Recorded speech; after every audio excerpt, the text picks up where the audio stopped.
ચાલો, તો આપણે આગલા પીરિયડમાં સમઘટકતાના ટોપિકની વાત કરી હતી કે ભાઈ સમઘટકતા એટલે એનો વ્યાખ્યાયિત કર્યો તો કે જે કાર્બનિક સંયોજનના અણુ સૂત્રો સમાન હોય પરંતુ બંધારણ સૂત્રો કેવા હોય અલગ અલગ, તો એમને એકબીજાના સમઘટકો કહેવાય અને આવો ગુણધર્મ એટલે એને સમઘટકતા તરીકે ઓળખવામાં આવતો હોય છે.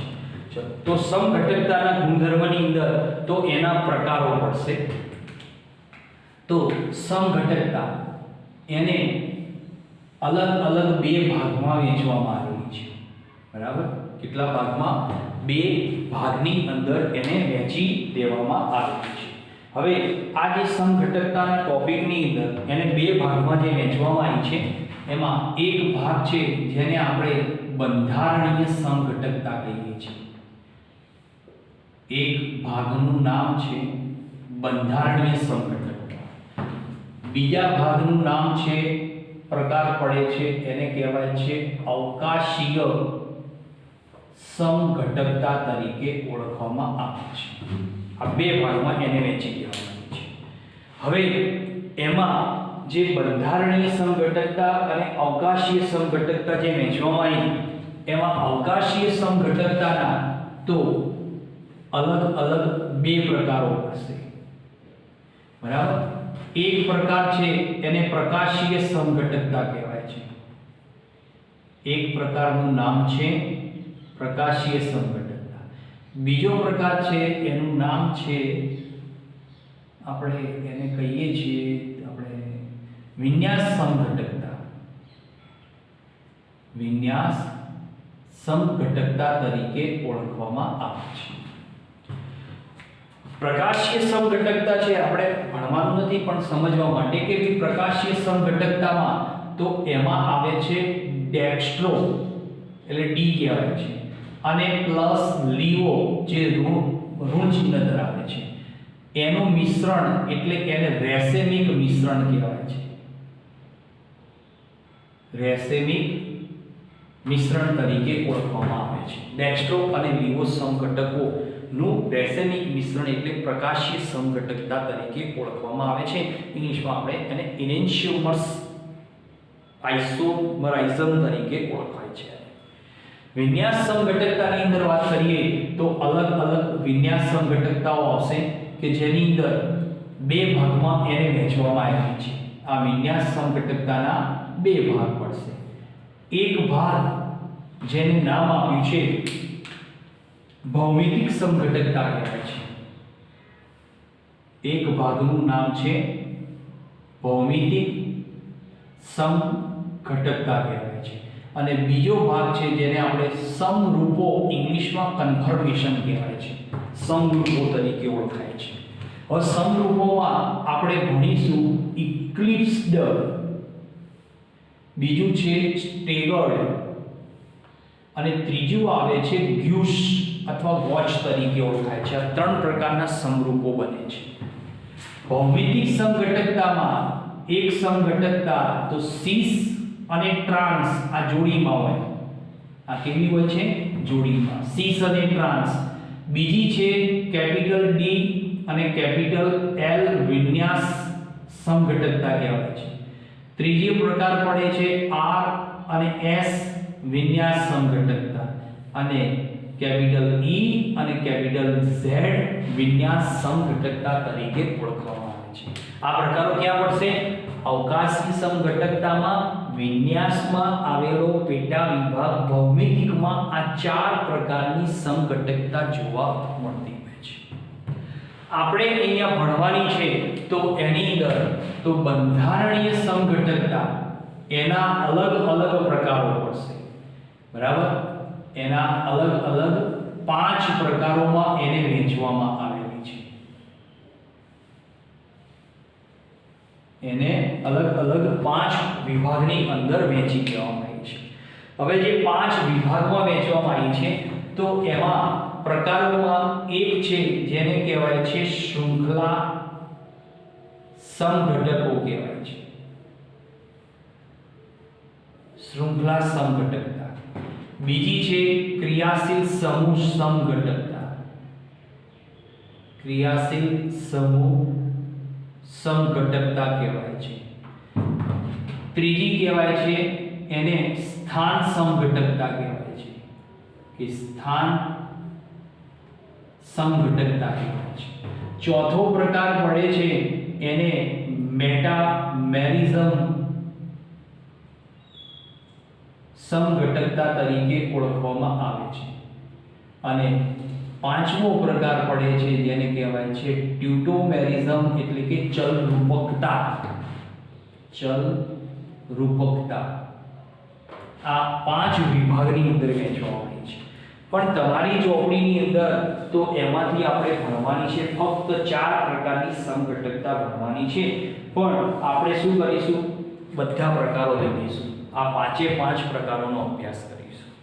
હવે એમાં સૌથી પહેલા આપણે પહેલો પ્રકાર લઈએ તો શૃંખલા સમઘટકતાનો પહેલો પ્રકાર લઈએ કે શૃંખલા સમઘટકતા કોને કહેવાય? કે જે કાર્બનિક સંયોજનનું અણુસૂત્ર સમાન હોય, બરાબર? એની વ્યાખ્યા જોઈએ કે જે કાર્બનિક સંયોજનનું અણુસૂત્ર સમાન પરંતુ કાર્બનની શૃંખલા અસમાન,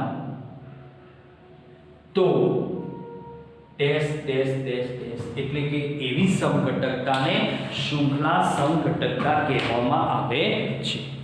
તો શૃંખલા સમઘટકતા ફરીથી વ્યાખ્યા કે જે કાર્બનિક સંયોજનનું અણુસૂત્ર કેવું હોય છે? સમાન હોય છે, પરંતુ કાર્બનની શૃંખલા કેવી હોય છે? અસમાન હોય છે. તો એવા પ્રકારની સમઘટકતાને આપણે શૃંખલા સમઘટકતા તરીકે ઓળખવામાં આવતી હોય છે. હવે એની અંદર આપણે ઉદાહરણ જોઈએ કે ભાઈ શૃંખલા સમઘટકતામાં ઉદાહરણ કોનું લઈશું? તો આપણે પેન્ટેનનું એક ઉદાહરણ લઈએ, બરાબર? તો ઉદાહરણ તરીકે ઉદાહરણમાં એક ઉદાહરણ છે પેન્ટેન. પેન્ટેન એટલે એને અણુસૂત્ર થાય C5H12, બરાબર? ખબર ના પડી હોય તો આ સામાન્ય સૂત્ર આલ્કેનનું છે, એમાં n બરાબર 5 મૂકો એટલે C5H12 થઈ ગયું, બરાબર? ચલો C5H12. હવે એના 3 સમઘટકો બનશે. કેવા? શૃંખલા સમઘટકો. જોજો કયા કયા પ્રકારના.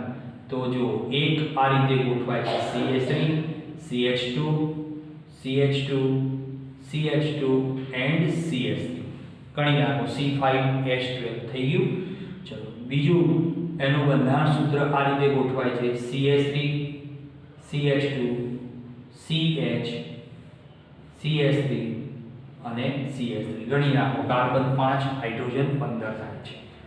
અને ત્રીજો એનો સમઘટક બનશે CH3, C, CH3, CH3 અને CH3. ચલો હવે આ IUPAC નામકરણ કરીએ. તો તમે જોઈ શકો 3 સમઘટકો બનાવ્યા. એમાં જો અણુસૂત્ર ત્રણેયનું કેવું છે? એક સમાન છે. પણ તમે બંધારણ સૂત્રો જુઓ કેવા થયા? અસમાન. એમાં પાછી શૃંખલા જુઓ તો આમાં શૃંખલા 5 કાર્બનની, આમાં 4 કાર્બનની, આમાં કેટલી થઈ? 3 કાર્બનની. તો શૃંખલા કેવી થઈ? અસમાન થઈ. એટલે આને કહેવાય શૃંખલા સમઘટકો તરીકે ઓળખવામાં આવે છે. તો એની અંદર આનો IUPAC નામકરણ કરીએ. ચલો આ કેવો છે? આને પેન્ટેન કહેવાય. સાદો પેન્ટેન છે. સમઘટકતાના ગુણધર્મોમાં એનું નામ આપ્યું છે સાદો પેન્ટેન કહેવાય. તો ઇંગ્લિશમાં એને નોર્મલ પેન્ટેન એટલે N પેન્ટેન તરીકે ઓળખવામાં આવે છે. N પેન્ટેન કહેવાશે. ચલો આનું IUPAC નામકરણ તો એક થશે. તો એક નામકરણ થશે તો તમે નંબર આપીને નામકરણ કરી શકો. તો 2 મિથાઇલ, બરાબર? અને 4 કાર્બન શૃંખલામાં એટલે 2 મિથાઇલ બ્યુટેન આનું નામ છે, રાઈટ? હવે આનું એક પ્રચલિત નામ છે, IUPAC માં સ્વીકારેલું છે. અને આપણે આલ્કાઇલ સમૂહમાં ભણી ગયા કે કાર્બનની લાંબી શૃંખલામાં સમજો આ જે નામકરણ છે ને એમાં પૂર્વક વપરાય છે. એ પૂર્વક ક્યારે વાપરવાનો તો યાદ રાખો, ગમે તેટલી કાર્બનની લાંબી શૃંખલા હોય એમાં ફક્ત બીજા નંબરનો કાર્બન કાં તો ડાબી બાજુથી કાં તો જમણી બાજુથી કે બીજા નંબરના કાર્બન ઉપર એક જ શાખા આવેલી હોય કે કાર્બનની લાંબી શૃંખલામાં બીજા નંબરના કાર્બન પર એક જ શાખા આવેલી હોય તો એવા પ્રકારના જે અણુઓ બનશે એમાં સમઘટકતાના ગુણધર્મમાં એને આઇસો પૂર્વકનો ઉપયોગ કરવામાં આવે છે. તો આનું નામકરણ થશે બીજી રીતે તો આઇસોપેન્ટેન કહેવાય છે. આનું બીજું IUPAC નામ પણ આઇસોપેન્ટેન કહેવાય છે. તો આઇસો પૂર્વક ક્યારે વાપરવાનો? કાર્બનની લાંબી શૃંખલામાં બીજા નંબરના કાર્બન ઉપર એક જ આલ્કાઇલ સમૂહની શાખા હોય, આલ્કાઇલ સમૂહની પાછી બીજાની, તો જ એને આઇસો પૂર્વકનો ઉપયોગ કરવામાં આવે છે. ચલો આનું નામકરણ તો IUPAC પદ્ધતિ પ્રમાણે તો એક નામકરણ શું થશે? 2,2-ડાયમિથાઇલ પ્રોપેન. બરાબર, 2 ઉપર બે આલ્કાઇલ સમૂહ મિથાઇલ સમાન છે એટલે 2,2-ડાયમિથાઇલ પ્રોપેન. હવે આમાં એક વ્યાખ્યા આવે છે, જુઓ કે કાર્બનની લાંબી શૃંખલામાં બીજા નંબરના કાર્બન ઉપર ગમે તેથી ગણો, ડાબીથી જમણીથી ગમે બાજુથી ગણો, પણ કયો કાર્બન? બીજા નંબરનો કાર્બન. તો બીજા નંબરના કાર્બન પરમાણુ પર જો બે શાખાઓ આવેલી હોય, એક સાથે કેટલી હોય? બે શાખાઓ, તો એવા પ્રકારના અણુમાં પૂર્વક વપરાય છે, નિયો પૂર્વક વપરાય છે. બરાબર, તો આમાં કયો પૂર્વક આવશે? નિયો પૂર્વક. તો આને નિયો પેન્ટેન તરીકે ઓળખવામાં આવે છે. બરાબર, તો નિયો પૂર્વક પણ ક્યારે વાપરવાનો? કાર્બનની લાંબી શૃંખલામાં બીજા જ નંબરના કાર્બન ઉપર જો બે શાખાઓ એક સમાન હોય તો જ એમાં નિયો પૂર્વકનો ઉપયોગ કરવામાં આવતો હોય છે. બરાબર, ચલો ક્લિયર. હવે બીજું ઉદાહરણ લઈએ આની અંદર. તો સેકન્ડ ઉદાહરણ છે આની અંદર જ બીજું ઉદાહરણ લઈએ હેક્સેન. ચલો હેક્સેન એટલે C6H14. તમે ગણી લો, n બરાબર 6 મૂકો, 6 દુ 12 ને 2 14 થઈ ગયા C6H14. હવે આની અંદર જે સમઘટકો બને છે તો હું પહેલા સમઘટકો દોરી દઉં કે C બંધારણ સૂત્રો CH2 CH2 CH2 CH2 CH3.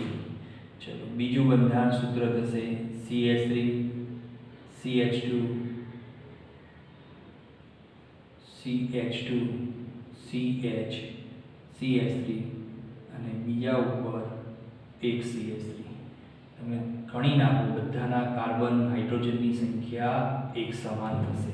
બરાબર, ચલો નેક્સ્ટ બીજું સૂત્ર બનશે CH3 CH2 CH CH2 CH3. સ્થાન બદલ્યું છે એટલે આમ ગણાય, સ્થાન સમઘટકતામાં ગણાય છે. બરાબર, ત્યાર પછી આવશે CH3 CH2 CH2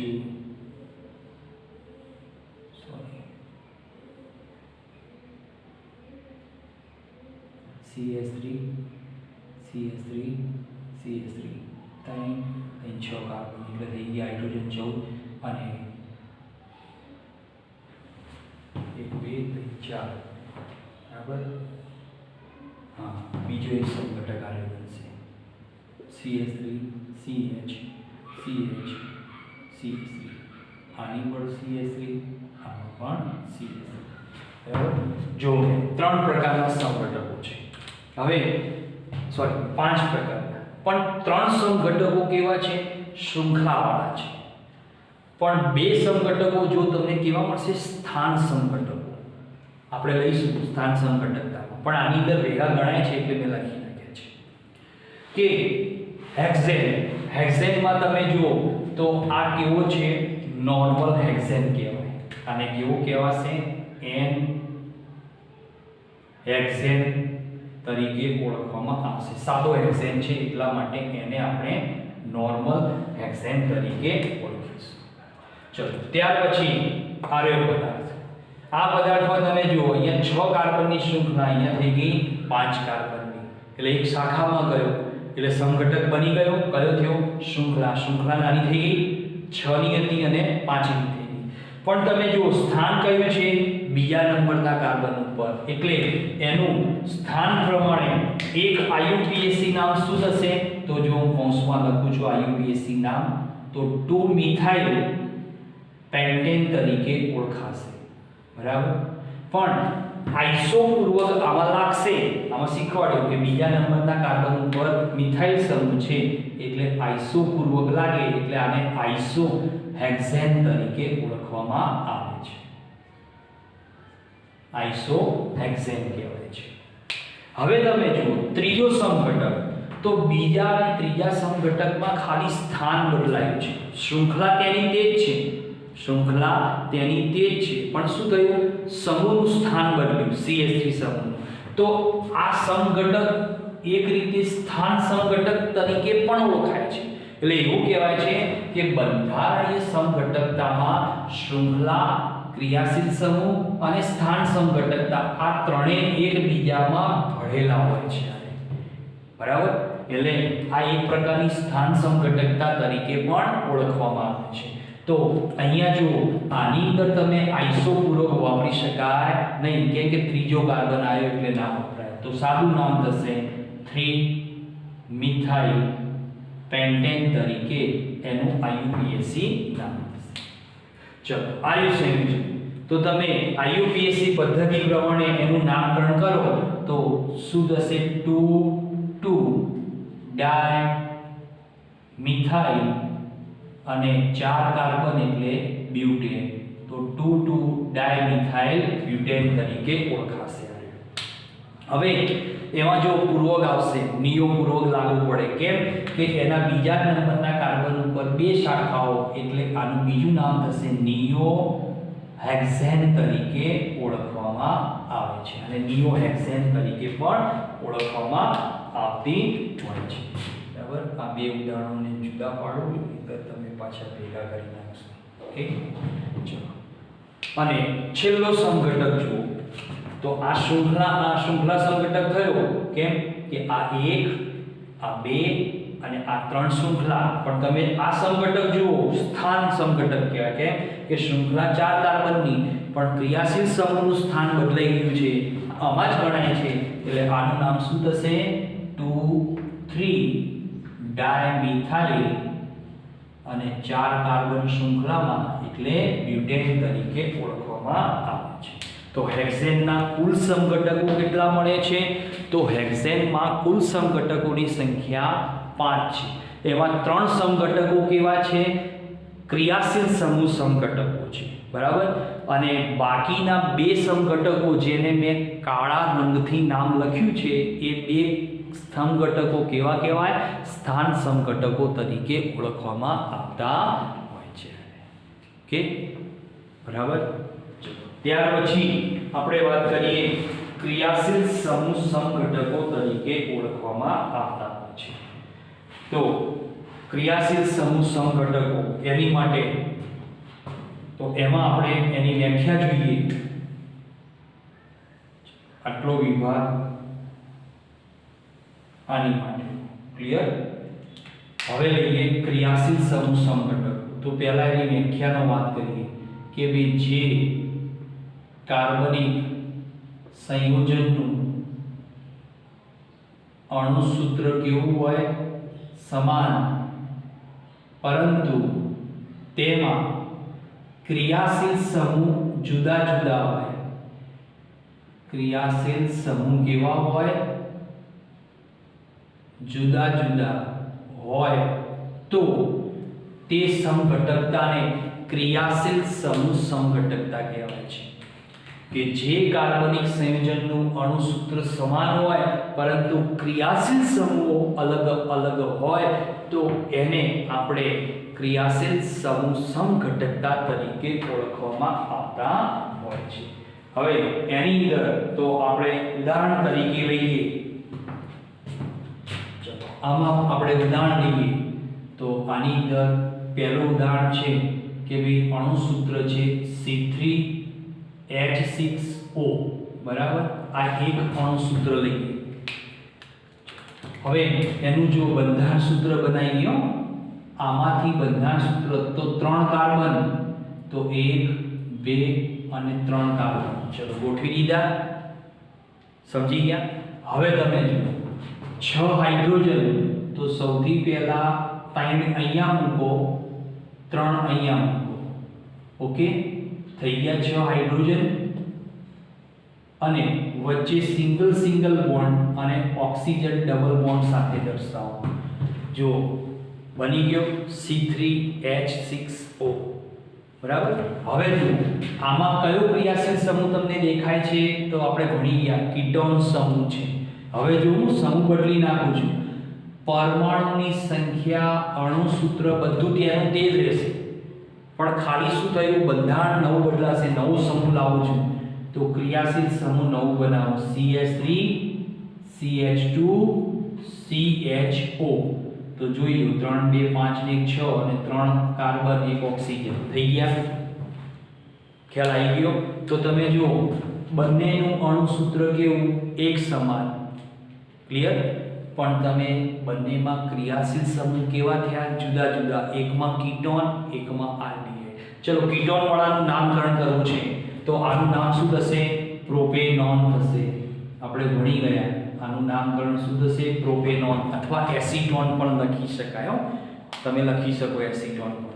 ચલો બીજાનું નામ, તો આ 3 કાર્બન વાળો છે, આલ્ડીહાઇડ છે, એટલે એને આપણે પ્રોપેનાલ તરીકે ઓળખીશું. ક્લિયર, ખ્યાલ આવી ગયો. હવે હું બીજો એક ઉદાહરણ લઉં છું. પહેલા હું બંધારણ સૂત્ર લઉં, પછી અણુસૂત્ર મૂકું છું. તો એક સંયોજન લઉં છું, CH3 CH2 CH2OH, બરાબર. હવે તમે જો અણુસૂત્ર આનું બનાવો, આમાં પણ ક્રિયાશીલ સંઘટકતા જોવા મળશે. ચલો કેટલા કાર્બન, 1 2 3, C3 હાઇડ્રોજન કેટલા, 3 4 ને 3 7 ને 1 8, C3H8O, બરાબર. હવે જુઓ બીજું બંધારણ સૂત્ર, એક OH સમૂહ દેખાય છે ને. હવે જુઓ કયો સમૂહ આવે છે, CH3 CH2O CH3. ગણી નાખો. હાઇડ્રોજન જુઓ 8 થઈ ગયા, કાર્બન 3, ઓક્સિજન 1. તો બંનેમાં અણુસૂત્ર કેવું, એક જ, પણ બંધારણ સૂત્ર જુઓ જુદા જુદા. અને એમાં પાછું ક્રિયાશીલ સમૂહ, આમાં OH આલ્કોહોલ સમૂહ, આમાં એકલો ઓક્સિજન. હાલ વાત કરી આ કયો સમૂહ, ઈથર સમૂહ છે. હવે આનું IUPAC નામ કરીએ. ચલો 3 કાર્બન વાળો આલ્કોહોલ એટલે એને કહેવાય પ્રોપેનોલ કહેવાશે. આ પ્રોપેનોલ. આને શું નામ થશે, તો ethyl methyl ether. Ethyl methyl ether. Alkoxy તમે લખી શકો છો, બરાબર. પણ આપણે આલ્કોક્સી લખવાની કોઈ જરૂર છે નહીં, આપણને આ નામ પણ IUPAC માં સ્વીકારેલું છે. ચલો ખ્યાલ આવી ગયો. આ કયો થયો, ક્રિયાશીલ સમૂહ સંઘટકતાનો ગુણધર્મ તરીકે ઓળખવામાં આવે છે. બરાબર. ત્રીજું ઉદાહરણ લઈએ. ચલો અણુસૂત્ર પછી લખું, પહેલા એનું બંધારણ સૂત્ર બનાવો, CH2 CH2 COOH, બરાબર. પછી CH3 CH2 COO CH3. હવે અણુસૂત્ર જુઓ. આ ત્રીજો ઉદાહરણ, કાર્બન કેટલા, 4, હાઇડ્રોજન 3 2 5 5 ને 2 7 ને 1 8, ઓક્સિજન કેટલા, 2. તો બંને અણુસૂત્ર તમે બંને બંધારણ સૂત્ર જુઓ. આમાં C4H8O2, આમાં તમે ગણી નાખો C4H8 અને O2. પણ તમે જુઓ બંનેના બંધારણ સૂત્રમાં એકમાં કાર્બોક્સિલિક એસિડ છે, એકમાં એસ્ટર સમૂહ છે. એટલે શું થયા, ક્રિયાશીલ સમૂહ સમઘટકો બની ગયા. ચલો બંનેનું IUPAC નામ લખી નાખીએ. આ 4 કાર્બન છે એટલે એને કહેવાશે બ્યુટેનોઇક એસિડ કહેવાશે. બ્યુટેનોઇક એસિડ 1 નંબર ના આપો તો ચાલે, બહુ મહત્વ નથી. ચલો આનું નામ, એક બાજુ મિથાઇલ છે, એક બાજુ ઇથાઇલ છે, એ રીતે પણ નામકરણ કરી શકો. અથવા મેં તમને શીખવાડ્યું કે ઓછા કાર્બન વાળો ઓક્સિજન સાથે, એટલે આનું આઈયુપીએસસી નામ એ પ્રમાણે કરીએ તો મિથોક્સી, બરાબર, આટલો શું થયો મિથોક્સી, અને બાકીના 3 કાર્બન એટલે પ્રોપેનોઇટ, એસ્ટર સમૂહ છે એટલે બાકીના 3 કાર્બન લેખે પ્રોપેનોઇટ તરીકે ઓળખવામાં આવે છે. ક્લિયર?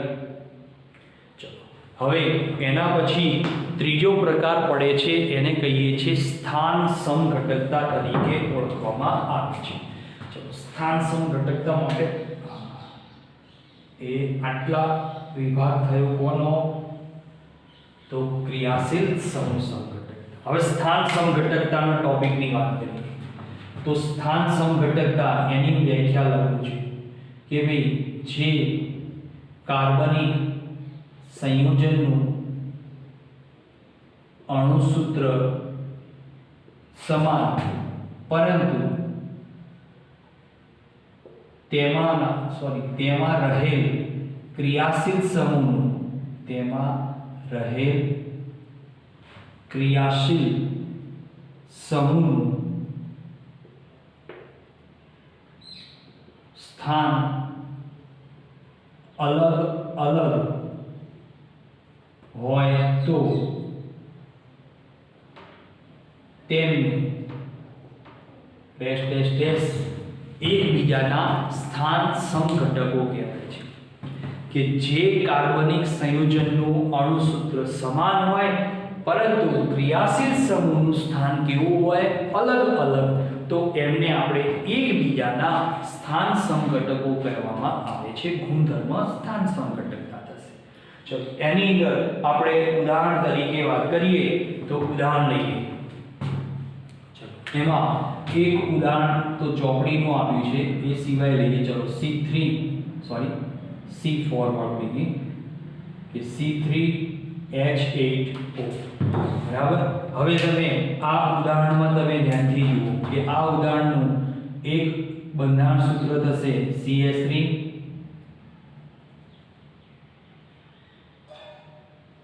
CH2 CH2 OH, બરાબર. બીજું સૂત્ર બનશે એમાં CH3 CH CH3 અને અહીંયા OH. હવે તમે જોઈ શકો બંનેના બંધારણ સૂત્રનું અણુસૂત્ર ચેક કરો. 3 કાર્બન 3 કાર્બન, 8 હાઇડ્રોજન ગણી નાખો, થાય છે 8 હાઇડ્રોજન, 1 ઓક્સિજન 1 ઓક્સિજન. અણુસૂત્ર એક સરખું થયું. હવે બંધારણ સૂત્ર બદલાઈ ગયું, પણ બંધારણ સૂત્રમાં તમે જુઓ શું થયું? ક્રિયાશીલ સમૂહનું સ્થાન બદલ્યું. ક્રિયાશીલ સમૂહનું શું કરે છે? સ્થાન બદલીએ છે. તો અહીંયા આનું આઈયુપીએસસી નામ શું થશે? તો આને કહેવાશે પ્રોપેનોલ, અથવા 1 પ્રોપેનોલ પણ લખાય. 1 પ્રોપેનોલ પણ લખો અથવા એકલો પ્રોપેનોલ પણ લખી શકે. હવે આ કયો થયો? 2 નંબર વાળો, એટલે એને કહેવાય 2 પ્રોપેનોલ કહેવાય, બરાબર. 2 પ્રોપેનોલ તરીકે ઓળખવામાં આવતો હોય છે, બરાબર. બીજું ઉદાહરણ લઈએ. બીજા ઉદાહરણ તરીકે લઈએ કે ભાઈ 4 કાર્બન પરમાણુ, 4 એટલે 3 2 5 2 7 7 2 8 9, એટલે C4H9Br. ચલો એક આવું ઉદાહરણ લઈએ. ક્રિયાશીલ સમૂહ Br લઈએ આપણે, બરાબર. તો તમે જુઓ એના બંધારણ સૂત્ર બનશે તો CH3 CH2 CH2 CH2 Br. ચલો બીજું બંધારણ સૂત્ર બનશે CH3 CH2 CH CH3 અને અહીંયા Br. જો તમે બે સૂત્રો જ બનશે, પણ તમે જુઓ બંનેમાં 4 કાર્બન છે, 9 હાઇડ્રોજન ગણો. 2 2 4 2 6 6 3 9, 3 3 6 6 3 9 થઈ ગયા હાઇડ્રોજન, અને Br Br. અણુસૂત્ર કેવું? એક સમાન. પણ તમે બંધારણ સૂત્રમાં જો ક્રિયાશીલ સમૂહ Br છે એનું સ્થાન બદલાયું એકમાં, તો આને શું કહેવાશે? 4 કાર્બન એટલે 1 બ્રોમો બ્યુટેન કહેવાશે, 1 બ્રોમો બ્યુટેન. અને આને શું કહેવાશે? 2 નંબર ઉપર બ્રોમો છે એટલે 2 બ્રોમો બ્યુટેન તરીકે IUPAC માં એને નામ લખવામાં આવે છે. ક્લિયર થઈ ગયું? ઓકે, તો આ રીતે ઘણા બધા ઉદાહરણો છે, પણ આપણે અહીંયા 2-3 ઉદાહરણો લઈને સમજી લીધું. હવે એના પછી નેક્સ્ટ ચોથી સમઘટકતા છે કે જેને આપણે કહીએ છીએ કે મધ્યાવયતા, એવું તમારી ચોપડીમાં નામ આપણી, પણ આપણે મેટામેરિઝમ સમઘટકતા કહીશું. કે મેટામેરિઝમ સમઘટકતા, તો એ સમઘટકતામાં શું હોય છે? તો એ સમઘટકતામાં આપણે થોડુંક વાત કરીએ કે ભાઈ સમઘટકતા છે મેટામેરિઝમ. ચલો અહીંયા આટલો ટોપિક પૂરો થયો. હવે ટોપિક લઈ લઈએ મેટામેરિઝમ. ચલરૂપકતા એ આપણે એક પ્રક્રિયા ભણીશું ને આના પછીના ચેપ્ટરમાં, એમાં લઈ લઈશું, એટલે હાલ ચલાવતા નથી. ચલો મેટામેરિઝમ સમઘટકતા, તો એમાં એવું કહેવાય છે કે જે કાર્બનિક સંયોજનનું અણુસૂત્ર સમાન, પરંતુ બંધારણ સૂત્રમાં ક્રિયાશીલ સમૂહની આસપાસ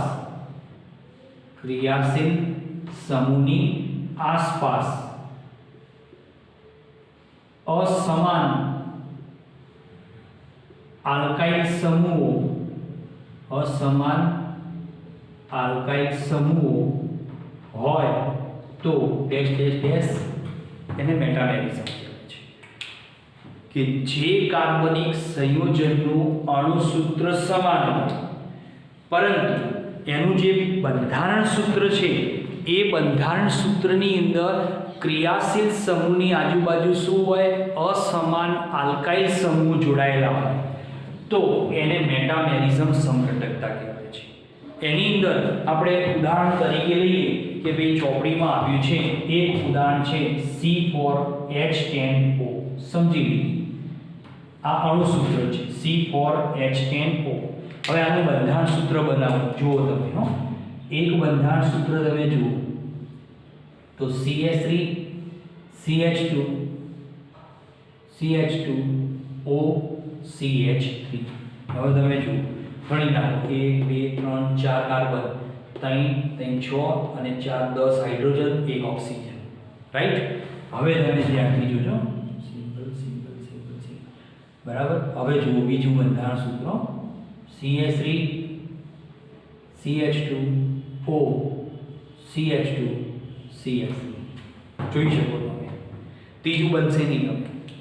હવે તમે જુઓ બંધારણ સૂત્રમાં શું જોવા મળે કે ક્રિયાશીલ સમૂહ અહીંયા કયો છે? ઈથર છે.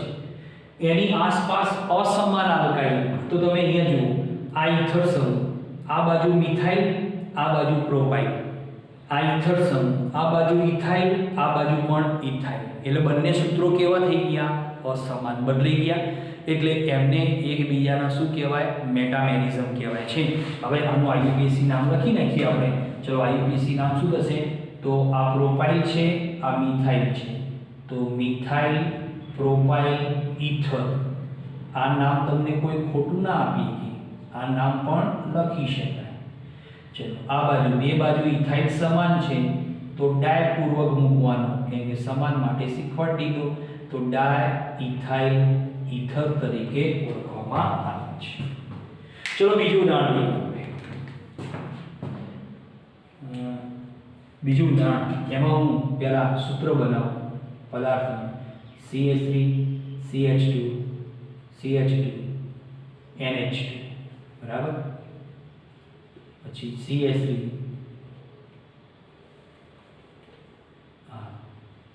CH2 NH CH3. હવે તમે આ ઉદાહરણ મેં મૂક્યું છે એમાં તમે જોઈ શકો. આ બીજું ઉદાહરણ છે.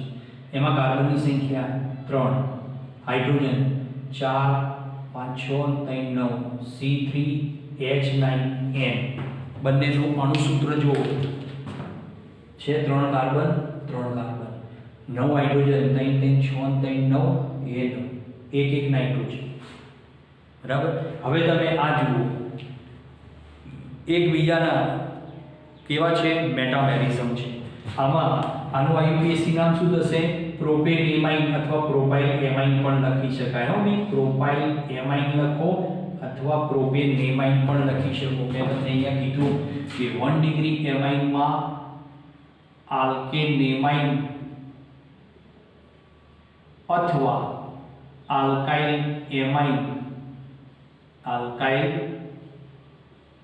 એમાઇન આ બંને રીતે તમે આની અંદર નામકરણમાં દર્શાવી શકો. કોની માટે 1 ડિગ્રી માટે બરાબર. તો અહીંયા પ્રોપેનેમાઇન ચલો અહીંયા જુઓ તો બે બાજુ આલ્કાઇલ અસમાન થયા એટલે એકને નાઇટ્રોજન સાથે જોડી દેવાનો ઓછા આલ્કાઇલને તો N મિથાઇલ ઓછો કાર્બન વાળો આલ્કાઇલ કયું છે મિથાઇલ તો N મિથાઇલ અને બાકીના બે કાર્બન એટલે ઇથેનેમાઇન.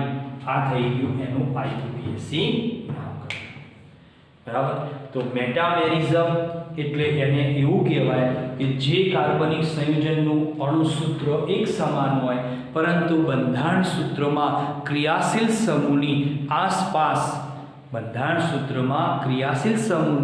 આસપાસ જે આલ્કાઇલ સમૂહના સંખ્યા છે એ કેવી હોય અસમાન તો એને આપણે મેટામેરિઝમ સમઘટકતા તરીકે ઓળખવામાં આવતી હોય છે બરાબર.